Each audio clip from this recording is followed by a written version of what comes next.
이 필드에 지금 4년간 계셨다면 이 흐름을 아마 잘 알고 계실 것 같아요. 단기를 오픈하면 계속 만실했어요. 어. 여기 전체적으로 해서 공실률이 50%다. 그러면 오픈할 수 있겠어요?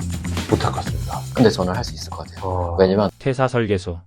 저희가 흔히 아는 뭐 에어비앤비, 뭐 더 나아가서 호스텔 이런 것들은 하루하루 딱 돈 찍히는데 단기 임대는 일주일 맞아요. 단위잖아요. 일주일만 들어오는 사람들이 있을까라고 좀 의아해하는 분들도 있고, 그래서 단기 임대에 대해서 간단하게 좀 설명을 해주시면 좋을 것 같습니다. 단기 임대랑 에어비앤비랑 가장 큰 차이점은 임대업이냐 숙박업이냐 차이거든요. 근데 숙박업은 제약이 되는 사항이 굉장히 많아요. 근데 이제 단기 임대는 말 그대로 월세를 줄 때 제약사항이 그렇게 많지 않잖아요. 그거랑 별반 차이 없다고 보시면 되거든요. 월세는 이제 월 단위로 이제 1년 계약을 해서 월 단위로 돈을 받는 거고, 단기 임대는 최소 계약 단위가 일주일입니다. 일주일 단위로 집을 빌려주고 그거에 대한 공간 대여에 대한 돈을 받는 거고요. 그래서 이게 과연 수요가 있을까? 네, 제 주변에서도 항상 물어보거든요. 그걸 누가 이용해? 그걸 일주일 동안 왜 뭐하러 빌려? 차라리 1박이나 2박 정도 여행 간 사람들이나 좀 그런 게 필요하지, 이런 얘기를 많이 하세요. 근데 단기 수요는 항상 존재해 왔었어요, 옛날부터. 근데 이거를 공급해 줄 무언가가 없었던 거죠. 예를 들면은 요즘에 간호대학을 다니는 학생들이 이 친구들을 보면은 내가 집 근처에 있는 병원에 배정받은 실습을 나가는 경우가 많이 드물어요. 다른 도시, 다른 곳에 있는 큰 병원 실습을 랜덤으로 좀 배정을 받는 게 있더라고요. 학교마다 다르긴 하겠지만 내가 집에서 떨어져서 멀리 있는 실습을 배정받는 경우가 꽤 많이 있어서, 갓 20살 된 어린 친구들이 만약에 2주 동안 실습을 가야 되는데 이거를 이제 왕복으로 차를 타고서 계속 다닐 순 없잖아요.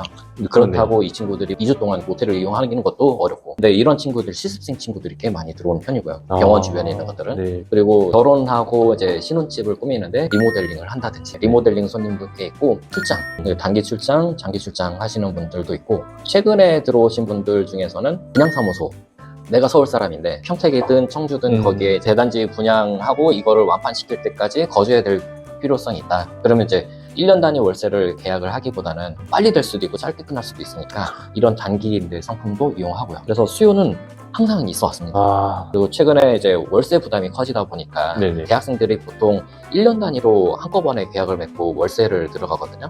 대학교 주변에. 근데 그렇게 안 하고 3월 2일부터 6월 중순까지만 아끼잖아요. 그러면 2달 반이나 3달만 단기 계약을 맺고 들어오는 거야. 방학 때는 굳이 방학 때는 굳이 필요 없으니까.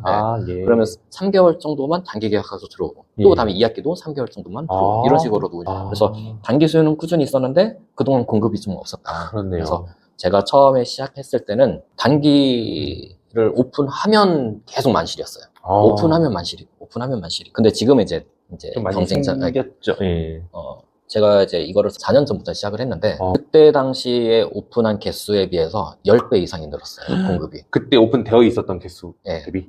그때 오픈돼 있던 도시의 전체 개수의 10배가 넘게 지금은 올라갔더라고요. 그런데도 아직 이제 공실률이 한 20% 이내, 30% 이내로 관리가 되다 보니까 아직까지는 이제 그 공급하고 수요랑 어느 정도 잘 맞아 떨어지는 것 같아요. 말씀하신 대로 기존에는 수요가 늘 있었고, 근데 그 수요를 뒷받침해줄 플랫폼이나 이런 게 사실 좀 전무했었던 때도 있었잖아요. 그렇죠. 그런데 이제 어느 정도 그런 것들도 좀 제도화돼서 많이 올라왔고, 그러면 지금 누군가 단기 임대를 오픈한다라고 했을 때 입지 분석이라든지 이런 수요 분석하는 게 되게 좀 중요하겠네요, 지금 시기에는. 그렇죠. 지금은 저도 이제 섣불리 여기 무조건 돼라고 이제 판단을 하기가 어려워졌어요. 당연히 판단 기준은 갖고 있고, 매물 분석은 당연히 할 수는 있지만, 느낌적으로 여기 괜찮겠다 싶어서 오픈하면 이제 거기는 공실이 계속 유지가 되는 경우가 좀 이제 있더라고요. 느낌으로 해서 되는 시기는 아닌 거네요. 예전에는 그냥 느낌으로 해도 됐었어요.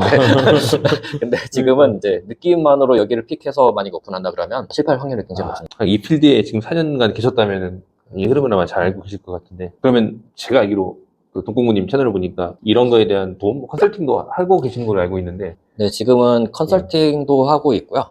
제가 이제 현장 필드에서 같이 찾아다니면서 하는 그런 컨설팅은 이제 중단을 했고. 원래 그것도 있었어요? 근데 이제 지금은 이제 비대면 컨설팅으로 어느 지역에 이제 어떤 매물이 계약을 좀 해보시고 이쪽에서 오픈을 해보세요. 이제 그것부터 시작해서 3,3M2의 첫 게스트가 입지라고 퇴실할 때까지 관리하는 거를 컨설팅 해줍니다.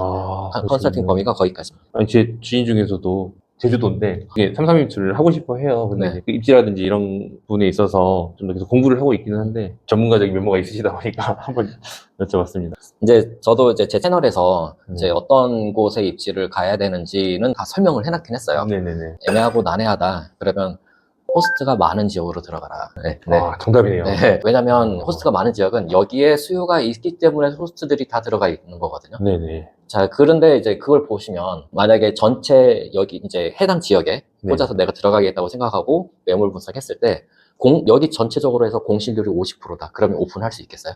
못할 것 같습니다. 근데 저는 할 수 있을 것 같아요. 왜냐면 상위 50%면 내 건 나간다는 소리잖아요. 그렇네요. 그래서 상위 50% 안에 들어갈 자신 없으면 들어가지 마셔라. 그렇게 판단을 하면은 될 것 같아요. 왜냐면 상위 50등 안에도 못 들어간다고 이미 내가 그렇게 정해버리면 네. 좀 더 힘들지 않을까 싶어서. 네. 퇴사 설계소. 단기임대에 대한 정보가 많이 있으니까 네, 댓글 보시고 네, 덕공님 채널 들어가서 봐주시면 감사하겠습니다. 정보 많이 오픈해놨어요. 다시 이제 좀 퇴사에 대한 얘기로 좀 넘어와서 아까 버킷리스트 있다고 말씀하셨는데 네. 혹시 어떤 건지 몇 가지만 알려줄 수 있으실까요? 최종의 버킷리스트 가장 마지막 단계에 제일 이루고 싶었던 거는 이 얘기하면 주변에서 다 묻고 막 그러거든요. 그래서 말씀드리기가 좀 애매한데 우선 저는 이제 달 표면에서 지구를 내려다보는 게 가장 최종 목적입니다. 이제 요즘 세상은 들어가는 건 충분히 네. 그 자격만 갖추면 자격이라는 게 뭐 여러 가지 있는데 돈을 포함해서 가능하지 않을까. 이 얘기를 하면은 멋있네요. 이 얘기를 하면 주변에서 다 허황됐다. 너 그렇게 사니까 맨날 이상한 짓거리나 하는 거야. 이런 얘기를 하더라고요. 그래서 최종 버킷리스트의 마지막 단계 가장 이루고 싶었던 거는 달에서 지구를 내려다본 풍경을 너무 느끼고 싶어요. 이제 그 외에도 이제 자전거로 이제 아이슬란드 한 바퀴를 돌기부터 여러 가지 세워놓긴 했어요. 네. 너무 좋은데요. 그리고 그 버킷리스트 대부분들이 가족하고 시간을 보내는 류예요. 제 버킷리스트들은. 정말 좋은 아빠이실 것 같아요. 또 하나 책 많이 읽으신다고 하시니까 네. 저도 책을 그렇게 많이 읽는 사람이 아니었는데 제가 이제 좀 마음가짐이 좀 바뀌다 보니까 그런 것과 관련된 책을 읽다 보니 책이 술술 읽히고 꼬리에 꼬리를 물고 하면서 계속 제가 책을 어느 순간 읽게 되더라고요. 그러면은 내가 관심이 있어야 읽게 되는 거고 그 책이 나를 움직이면 그 움직이는 대로 또 제가 가고 있더라고요. 그래서 맞아요. 책을 많이 읽으셨기 때문에 분명히 읽으시면서 요 책은 내가 누가 물어보면은 꼭 추천해야겠다라고 생각하셨던 책이 왠지 있을 것 같아요. 우선 이제 직장 생활을 끝내야겠다라고 마음을 먹었던 책이 되게 유명한 책이긴 해요. 부자 아빠 가난한 아빠. 네네. 네, 로버트 키요사키의 부자 아빠 가난한 아빠가 저는 그걸로 시작을 해서 10배의 법칙, 원싱. 네네. 원싱. 그리고 제가 이제 되게 존경하는 이제 사장학개론을 쓰신 예. 김종원님. 네. 제 가방 속에 지금 있습니다. 사장학개론이 있어요. 네. 갑자기 생각하려고 하니까 안 나오는데 국내 작가 이제 웰싱킹도 좋았고요. 예.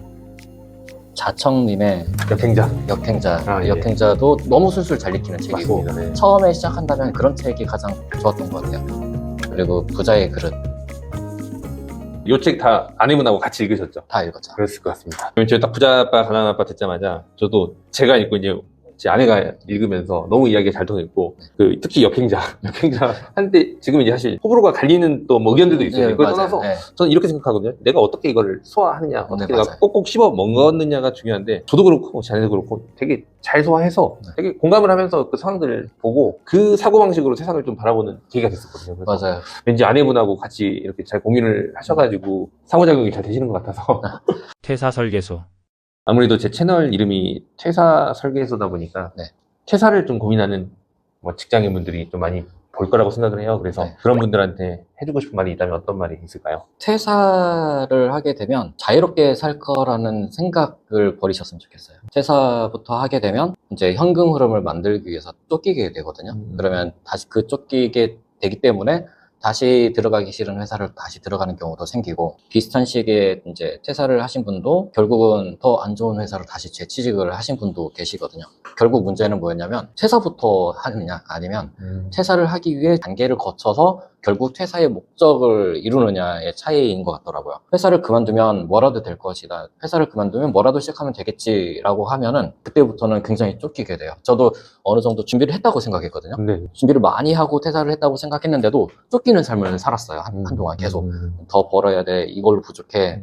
이제 그 압박감에 강의도 여러 군데 들어러 다니기도 하고 이것도 시도해보고 저것도 시도해보고 당연히 시도해보는 건 좋지만 그건 이제 쫓기면서 시도해보느냐 아니면 계획적으로 다음 스텝은 이 스텝을 밟아갈 거야 라는 거를 계획적으로 했느냐는 좀 차이가 좀 많이 나는 것 같더라고요. 네. 그래서 준비하고 나와도 쫓기는 삶을 피할 수는 없더라고요. 어떻게 보면. 조금 퇴사를 욱해서 하시는 분들은 당연히 더 없으시겠지만 퇴사를 하시더라도 단계를 거쳐서 내가 회사를 다니지 않아도 이 정도 수준은 유지가 가능한 거를 계산을 해보시고 이 정도면 내가 회사 수익의 3분의 1에서 절반 정도는 내가 부업이든 다른 걸로 이제 준비가 됐다.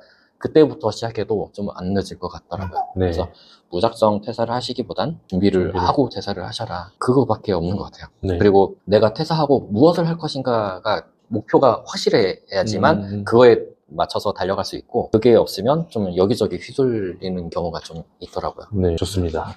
혹시 뭐 추가적으로 하실 이야기 있으시면 부탁드리고 아니면은 여기 마지막 클로징이어가지고 네, 저 같은 소형 채널을 찾아주시고 또 인터뷰 요청까지 해주셔가지고 너무 저도 좋았고요. 자, 감사합니다. 네. 그리고 이런 얘기를 어디 가서 못 하거든요.